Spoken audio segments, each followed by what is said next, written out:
Unit 3, Activity 1, Introduction to Quadratic Functions. In the first two units, we studied linear, exponential, and logarithmic functions. These types of functions can be used to model a variety of real-world situations. For example, a company consistently sells a product for the same price.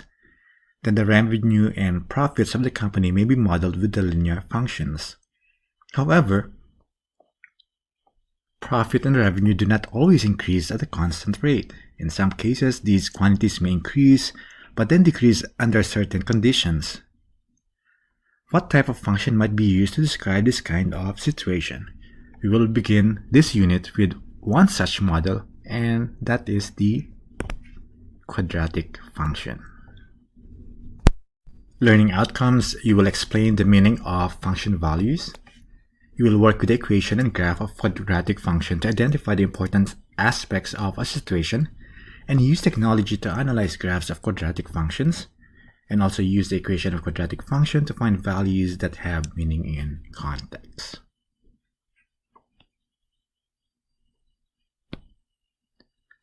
Let's start with a warm-up, skills review problems.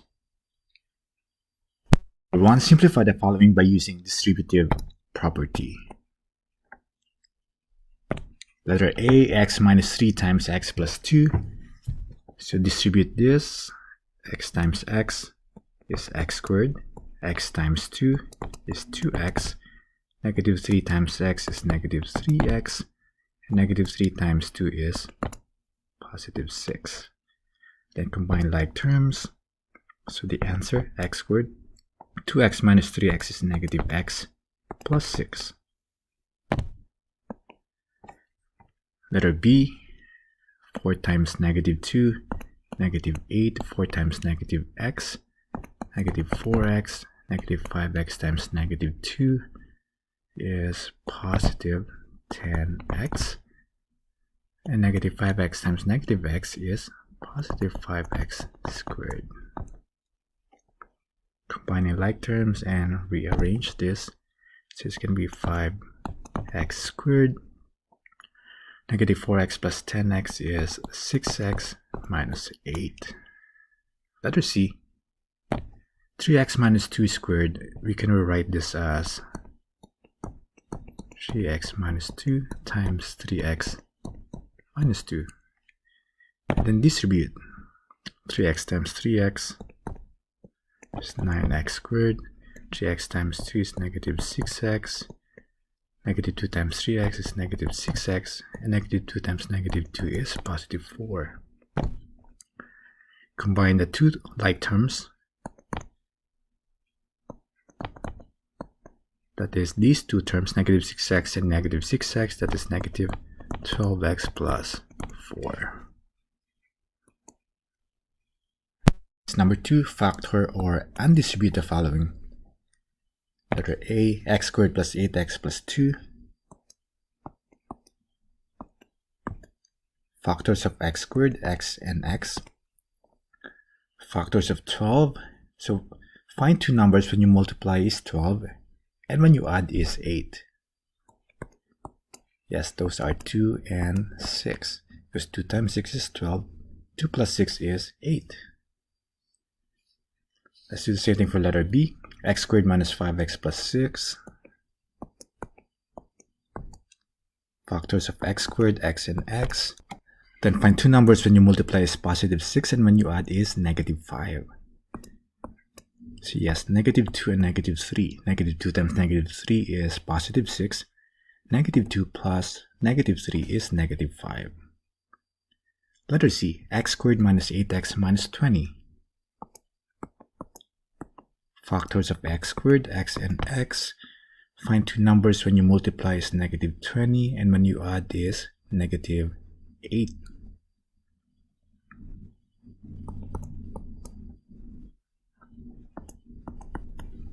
Positive 2 and negative 10. 2 times negative 10 is negative 20 and 2 minus 10 is negative 8. So these are the answers. Okay.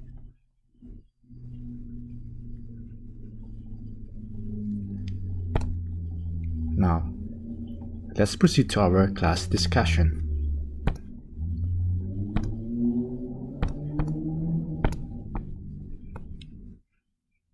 Museum currently charges $6 admission, and on average weekend 200 people visit the museum.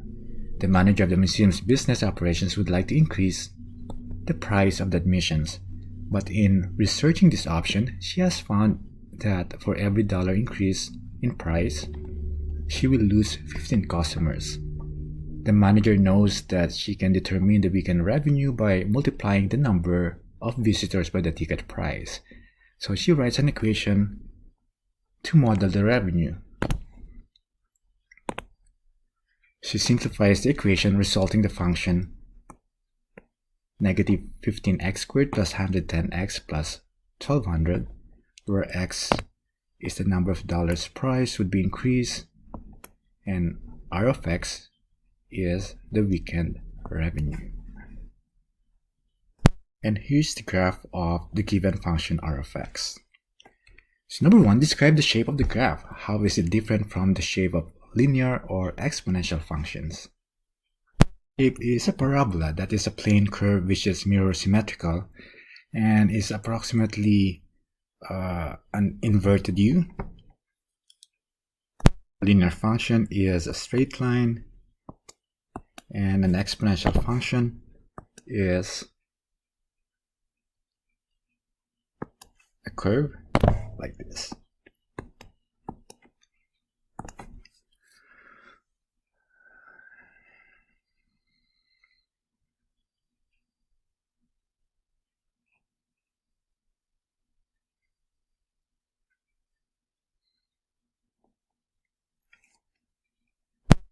All right, take a look at the graph. The x-axis is the number of dollars price is increased, and the y-axis, that is the museum's weekend revenue. Number two, what does the graph tell you about what happens as the price is raised? When the price increases from here up to the middle of the graph, the revenue increases and it continues here and it decreases here. So again, when the price increases up to the middle, let's say this is the middle, let's say approximately equal to 3.5, then the revenue increases and it decreases after. Okay. Then number three, use the given information above to find the current weekend revenue.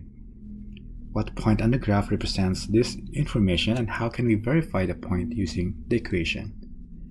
So based on the graph, we have that y-intercept, that is when x is equal to 0.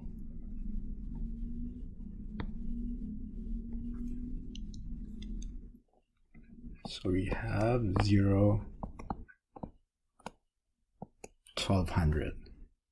How can we verify that the point using the equation? So we just plug in 0 to the x. That is r of 0 is equal to negative 15 times 0 squared plus 110 times 0 plus 1200 is equal to 1200. Next, number 4, mark the x-intercept points on the graph. Record the x-intercepts below and explain what each of these points means in the situation. The x-intercepts are the points on the x-axis. So let's say this point and this point here. So let's say those are negative 6, 0, and maybe that is 13.50. That means no revenue if the price decreased by 6 and increased by 13.5. Next, use your technology to recreate the graph on the previous page. We're going to use Desmos. And then use your technology to find the precise x-intercepts and record the x-intercepts below. Type the given function here. R of x is equal to negative 15x squared plus 110x plus 1200, and the x-intercepts are -60, and 13.330. We're gonna record that, and let's go back to our notes. 7. How close was each of your answers in part 4 to the calculated results in part 6? We got exactly the same for -60 and almost the same as the other one. This is 13.33. We predicted at 13.5.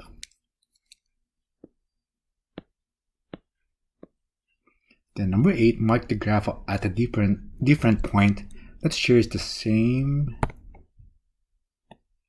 y-coordinate with a y-intercept, and then use technology to find the precise values at this point, and record the point below and explain what it means in the situation. Let's go back to our graph here. This is our y-intercept,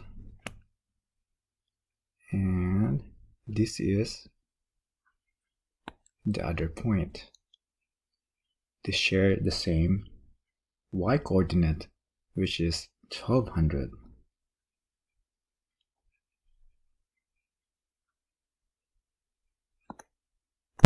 Then let's go back to our Desmos and check the exact coordinate of this point. Since our y-intercept is at 0, 1200, to get the other y coordinate that's shared with this y-intercept, all you have to do is type y equals 1200, which is the horizontal line, and look at that. So this is the point that shares with this y-intercept, the y that share the same y coordinate. So both of them have the y coordinate 1200. So 7.33 and 1200. Now let's go back to our notes. So this is our y-intercept 0, 1200, and the other point is 7.33 and 1200. Let's record that here.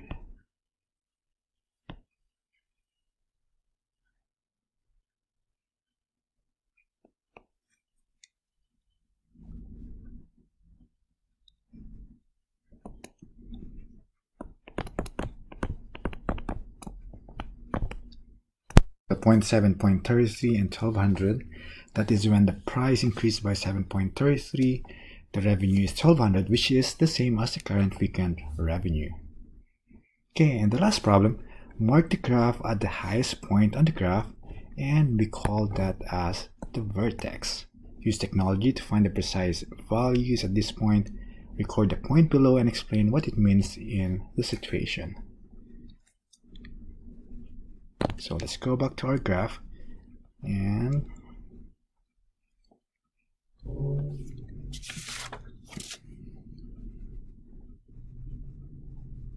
the highest point is, looks like here.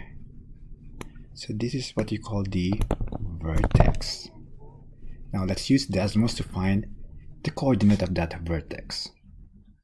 And this is the vertex, the highest point. So 3.67 and 1401.67. Let's go back to our notes and record this. This is the vertex, 3.67 and 1401.67. So the vertex is at 3.67 and 1401.67. To interpret that vertex, the point 3.67, 1401.67, that is when the price is increased by 3.67, the revenue is 1401.67, which is the highest. Okay, and this is activity 1. Let me know if you have any questions, and thank you.